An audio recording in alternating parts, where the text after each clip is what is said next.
Yes. Magandang hapon muli sa ating mga kasama. Nandito na naman si Kuya Goods nagbabalik. At syempre, kung hindi ka pa nakasubscribe sa ating channel, pasubscribe na lang po at hit mo na rin yung bell para updated ka sa ating mga video. At shoutout nga pala ha. Oo, Melbert, salamat. Shoutout sa iyo ng bonggang-bongga. Oh, ha? At yun. Matagal ko kasing matagal ko nang hindi nakakausap itong si Melbert, salamat. Idol! Shoutout ng bonggang-bongga. Eto na tayo. Forbes Park, pinagre-resign si BBM. Nako po, ibang usapin ito Forbes Park, pinagre-resign si Bonget. Nabulabog ang mga elitista? Bulabog pa kayo nalalaman. Araw-arawin na umano ni Kong Kiko Barsaga ang pagrarally. Aguy. Oo, at nagka-tension ho kagabi. Sa hindi nakakaalam, may nagtatanong, may nag-comment. Wala si Kuya Goods doon sa rally. Naku po. Kung nandyan ka doon sa nag-comment. Meron ho dumaan na motor dyan, naka-big bike. 2 beses. Nag-revolusyon. Boom, boom, boom, boom, boom. Kung nandyan ka po, dumaan lang po ako. Wala ho kasing paparadahan eh. Saan ko na may iiwan yung motor? Dumaan ho ako kung nandyan ka at nanonood ka, meron hong nakamotor, di ba? Nag-revolusyon. Wong, wong, wong, wong, wong. Galing ng Mars, diretso ng Earth. Dumaan doon sa tapat ng EDSA sa may gate. At ano to? Kakasuhan na? O pinakakasuhan? Ng ICI sa ombudsman. Ano drama? Sarsuela na naman ito? Aba. Binulgar na ni Mayor Magalong ang mga sindikato. Sindikato nila Bungit-ngit at Balulong. Alamin natin yan Sino ang mga... at kagabi, no? Yung tension, nagkasagutan eh. Pasok. Isang malaking Mia's direction ang ginawa ni Cavite 4th District Representative Kiko Congress Miao Barzaga matapos mautakan ang 2,000 pulis at si DILG Secretary John Vic Remulla na nakaabang sa Forbes Park linggo ng gabi, October 12. Matapos ang matapang niyang panawagan na papasukin natin ang bahay ni Zaldico at Martin Romualdez, inakala ng lahat na ang target ng kilosang people power ay ang gated community ng mga VIP. Pero imbes sa Forbes Park, sa Raha Sulaiman Park sa Maynila lumitaw si Barzaga. Diba? Bitbit ang kanyang mga supporters, nagpa-selfie, ngumiti at nakiisa sa anti-Marcos rally habang nakaantabay sa wala ang mga pulis sa Forbes Park. Habang pinangungunahan ni Congress Miao Barzaga ang pagharap sa mga PNP ground commanders sa Buendia Gate ng Forbes Park bago maghating gabi ng October 12, ibinunyag niyang hindi umano humarap si DILG Secretary John Vic Remulla. Wala, hindi haharap po. Hindi haharap mismo. Tsaka ano namang problema? Iyan ho ay isang maayos na protesta. Wala namang nananakit, wala namang nambabato. 'Di ba? Ano pa silbi ng demokratikong bansa ka? Sabi nga doon 'di ba? Pwede kang maghayag kung ano yung nasa loobin mo. Kung asar na asar ka na sa pamamalakad nila sa dami ng kinarakot 'di ba? Hindi ka ba mag-isip-isip ka nga. Ngayon, sasabihin dito, hindi haharap, hindi talaga harap. Oo. Bakit? Kung humarap man siya, nakakahiya. Baka hindi niya matanggap kung ano yung sasabihin ng taong bayan sa kanya. Aniya, hindi lumabas si Remulla. Natakot. Ito'y sa kabila ng libo-libong polis na itinambak sa paligid ng eksklusibong subdivision bilang tugon sa panawagan ni Barzaga. na pagpupugay ng taong bayan upang hiningi ng pagbibitiw ni Marcos Jr. Nagmistulan namang sekyu ng Forbes Park si John Vic Remulla. Agaw pansin kasi ang personal na pagbabantay ni DILG Secretary John Vic Remulla sa mismong gate ng Forbes Park. Sa gitna ng tensyon at bantang protesta kontra korupsyon, nakuhanan si Remulla na tila nag-iinspeksyon sa harap ng eksklusibong subdivision kung saan naroon ang mga mansyon ni Saldico at Martin Romualdez na parehong tinukoy ni Barzaga bilang ugat ng korupsyon. At sa raling inilunsad ni Congress Miao Kiko Barzaga, nakiisa rin ang isa sa kilala sa mga fraternity sa Pilipinas. Ngunit ayon naman kay Attorney Rowena Guanzon ay tila buwisit na daw ang mga legit na mayaman sa Forbes nadadamay sa mga Crocs. Legit usaping legit. Oo, kasi hindi ka makakabili ng ari-arian dyan kung hindi ka naman talaga pinanganak na sobrang yaman. Diba? Sa bagay, matagal na pala sila. Dekada na rin no? Nandadarambong sa kaban ng bayan. Dekada na rin. Tila dinamay pa umano ang mga lehitimong negosyanteng matagal nang nakatira sa eksklusibong subdivision ng ilang politikong nakabili ng mansyon sa Forbes Park gamit ang umanong ninakaw na pera ng bayan. Ayon kay Attorney Rowena Guanzon, I'm sure buwisit na yung mga mayayaman na may legit na business sa mga kapitbahay nila na mga politiko na yung pinambili ng bahay sa Forbes ay galing sa ninakaw na pera sa gobyerno. Nananahimik sila tapos nadadamay sa mga crocodile. Yun! Kaya maganda yung ginawa ni Congressman, araw-arawin ng Forbes Park para ang mga elitistang mga matitino gagawa ng paraan para sa Marcos resign now. Huwag tigilan para lahat sila dyan mabulabog at sila na ang mag-uusap-usap kung papaano patalsikin ang bangag sa Malacanang. Dapat may international media yan. Tila nga daw ito ang plano ni Kiko Barzaga.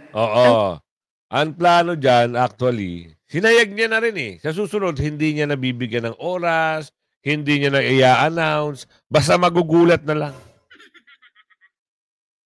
Sana talaga dumating yung araw na yon. Ayun na pinakahihintay Pero hindi ka magpapahuli kasi may mga motorista na nakikisimpatya at nagbibigay ng suporta.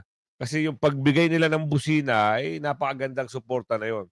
Kita nyo naman, kagabi na notice ko yan. Habang ako'y sakay-sakay sa aking bike, bisikleta. Talagang kalampag din yung mga motoristang katabi ko. Tsaka okay din yung meron kasing mga lesbo na yung puso nila galit sa mga korap. Wala silang magawa kasi naninilbihan sila, nagsiservisyo sila sa gobyerno. Alam niyo naman, bawal dyan ang partisan.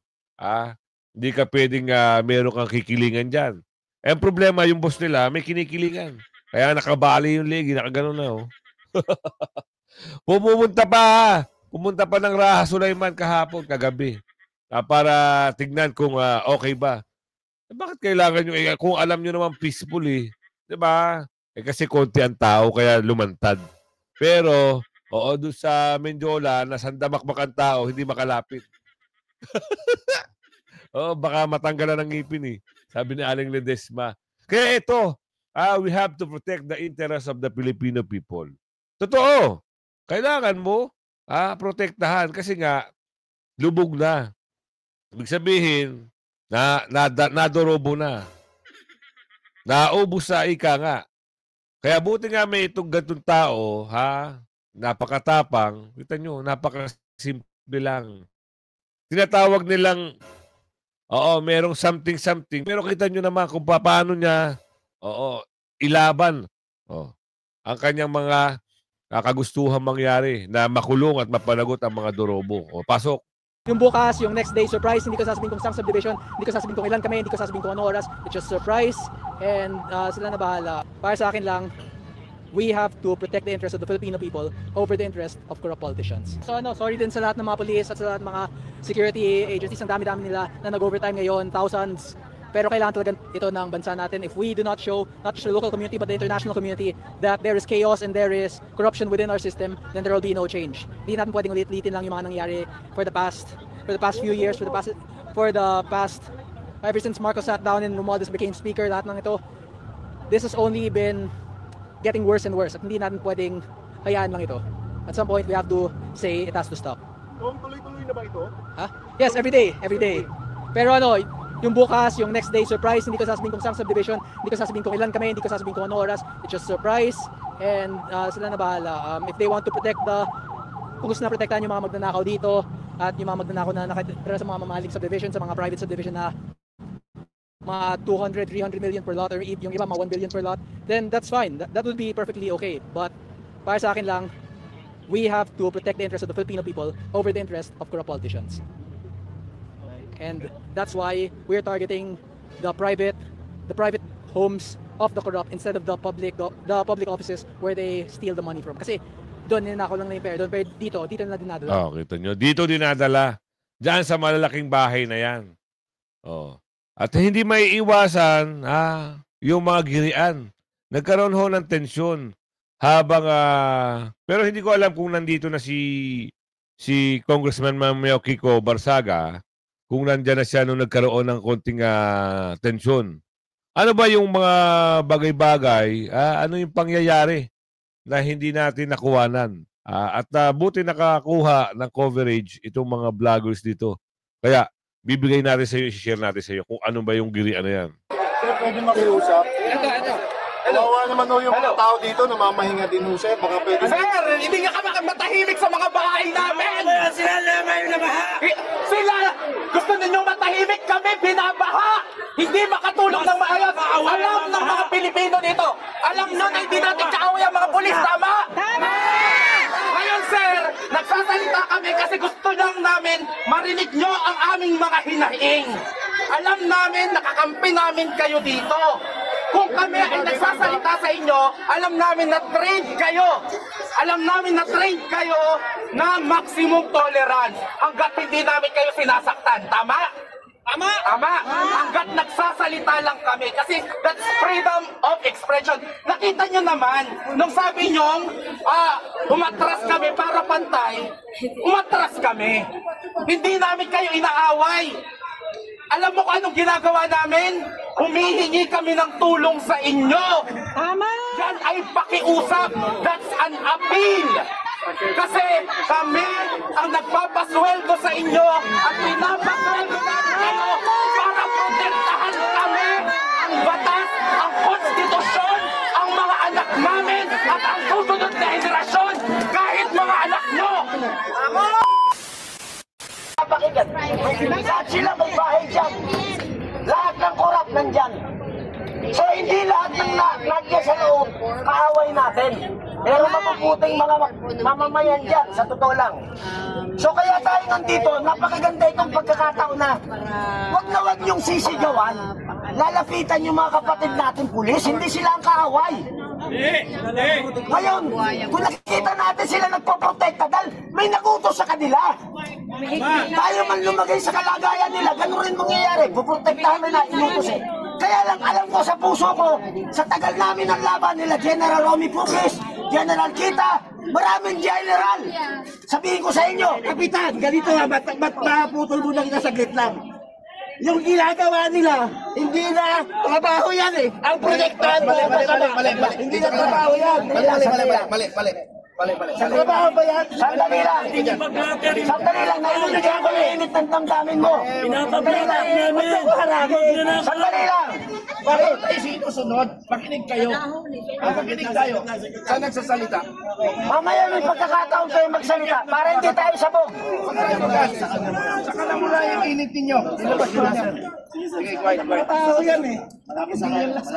Sasabihin nyo, naintindihan natin yung galit ng kapatid natin. Naintindihan. Dahil yung galit nila, sobra-sobra na talaga. Sa totoo lang, yung krimen, kahit hindi na natin imbestigahan eh. Mga anak natin. Alam na may problema sa bansa. Alam nga nung apo ko kung sino yung kurakot sa bansa eh. Tapos tayo, hindi natin alam. Alam natin lahat. Alam natin lahat. Ngayon ganito, nandito tayo, hindi para makipag-away. Madali lang gumawa ng gulo eh. Kahit kailan. Madali lang gumawa ng gulo. Sir, hindi kami nakikipag-away, nagbe-vent out lang kami kasi galit tayo sumagot. Di ba kasi hindi pwedeng sumagot? Di ba kagrupo tayo? Oo nga, bakit hindi pwedeng sumagot? Hayaan nyo na! Bakit hindi pwedeng sumagot? Naku, ito na. Ito na ang masirap. Dalawa palang grupo yung... hindi ko alam kung ilang grupo ito ha. Oo. Bakit nagkaroon ng tensyon dahil sa mga gantong pagpapaliwanag? Hindi matanggap ng isang partido, hindi kayang tanggapin ng isang partido. Oo, dapat hindi na lang ipinakita na sila ay nagkaroon ng mga hindi magagandang usapin. Pero wala tayong magagawa, natapos na no? Kaya pala yun yung sinasabi na isang vlogger na hinayjack daw di umano. Naku, ano kaya yung hinayjack? Ano kaya ibig sabihin ng hinayjack? O, tuloy. Sige, ako susunod. Ako susunod. Sige. Sige, ako. Alam mo, sistema natin, kaya nagkakaano. Ako. Kahit tayo na nag-aaway.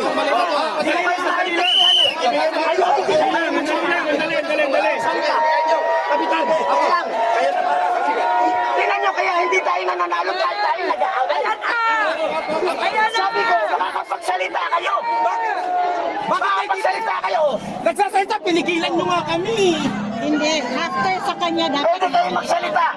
O, magsalita tayo. O, ito na. Bibigyan namin kayo pagkakataon.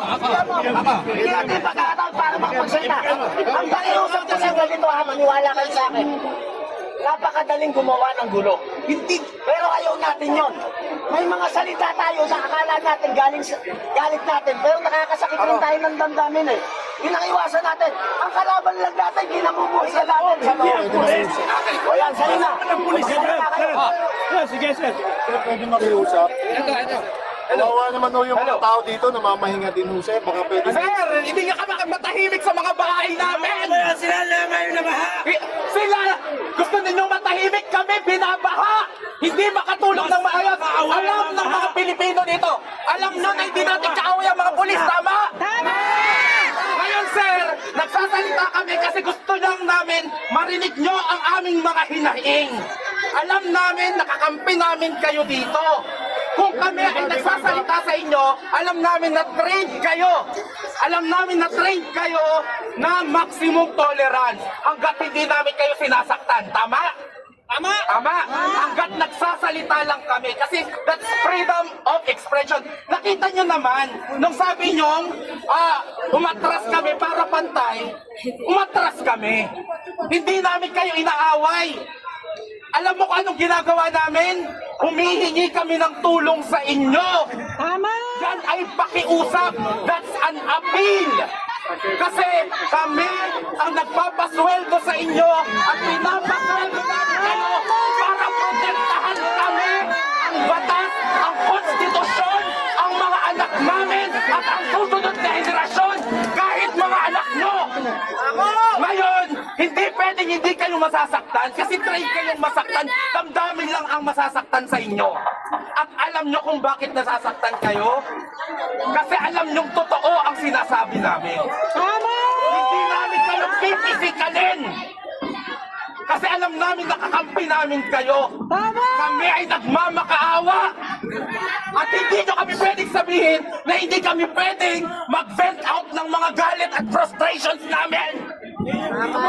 Ito na lang ang meron kami. Hindi pa kami pwedeng maglabas ng sama ng loob. Tama! Ngayon, kami, alam namin kakampi namin kayo. At alam nyong kakampi nyo kami. Kasi mga simpleng mamamayan lang tayo lahat. Binigyan namin kayo ng kapangyarihan pinapasweldo namin kayo para gawin ang trabaho nyo. At yun ay protektahan ang mga Pilipino. Kami ang mga boss nyo. Alam nyo, sumasaludo kami sa inyo kapag tama ang ginagawa nyo. During the time of PRRD, lagi kami nagpapasalamat sa inyo.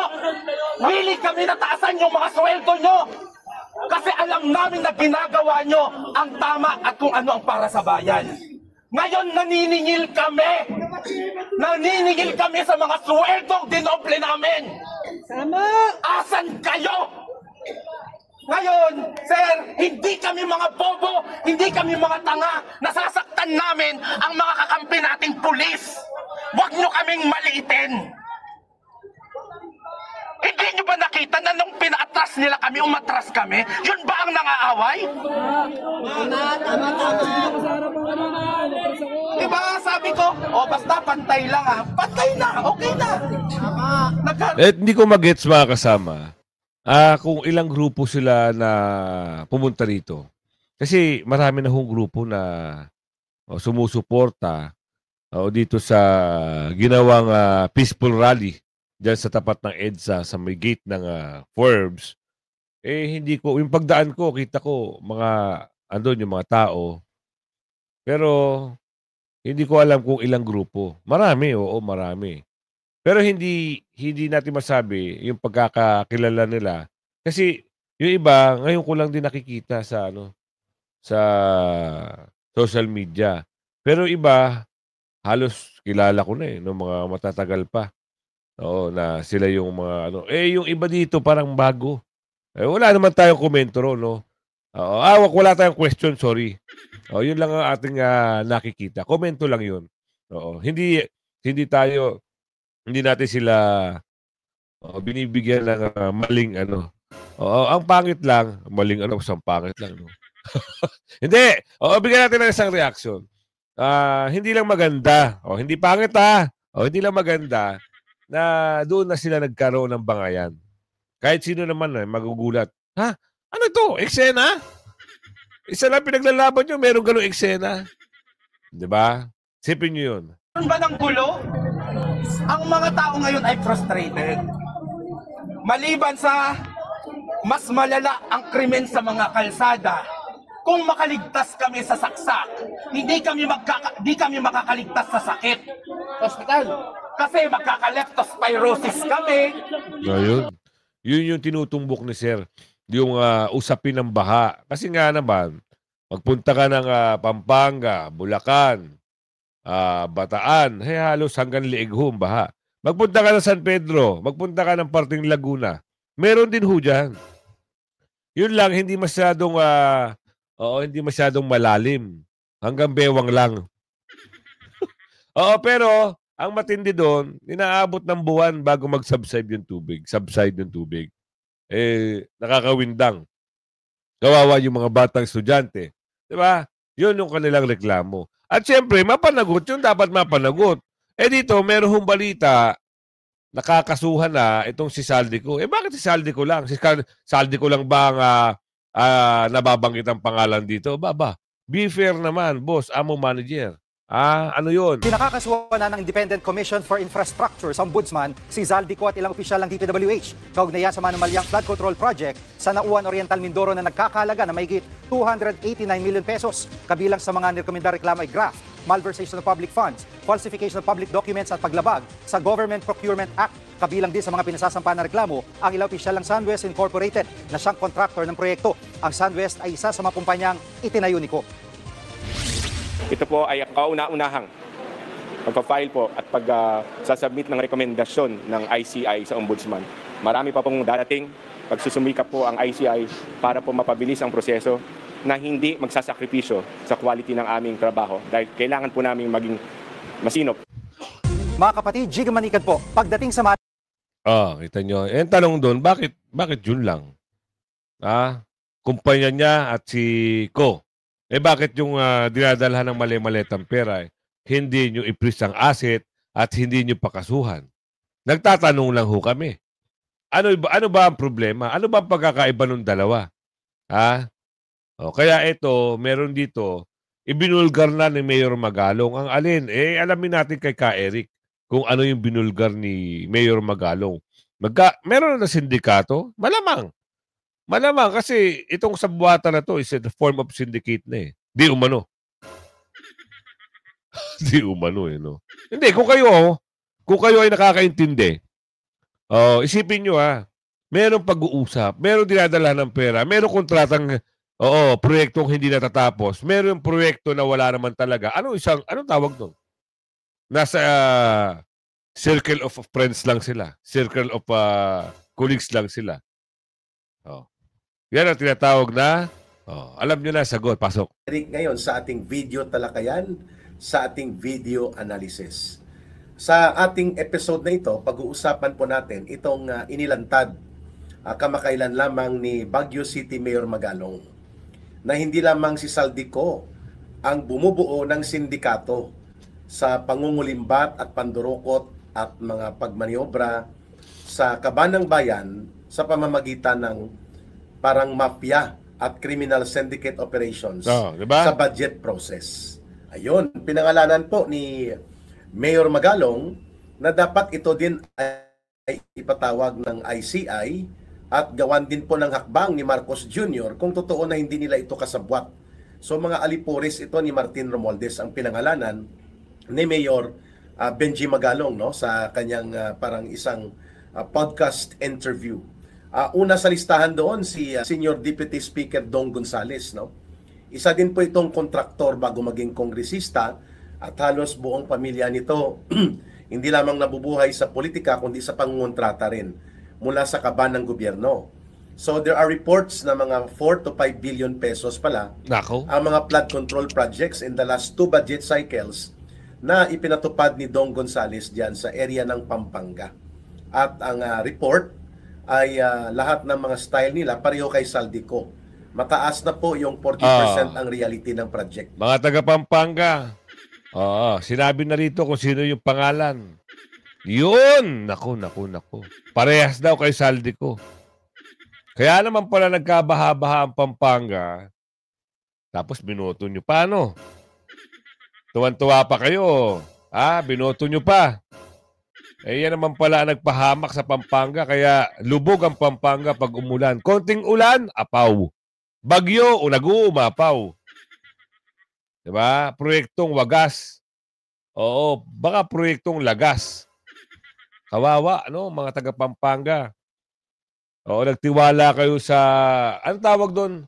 Merong dyan merong pinakamagandang term Ano ba tawag doon? Kayo, kung bibigyan nyo ng pangalan o paghahalin tulad, yung congressman na nababanggit dito, ano ang pwede nyo ipangalan? Ibig sabihin 70% dinambong, pinartida, kinatay. Mantakin po ninyo yan mga kababayan.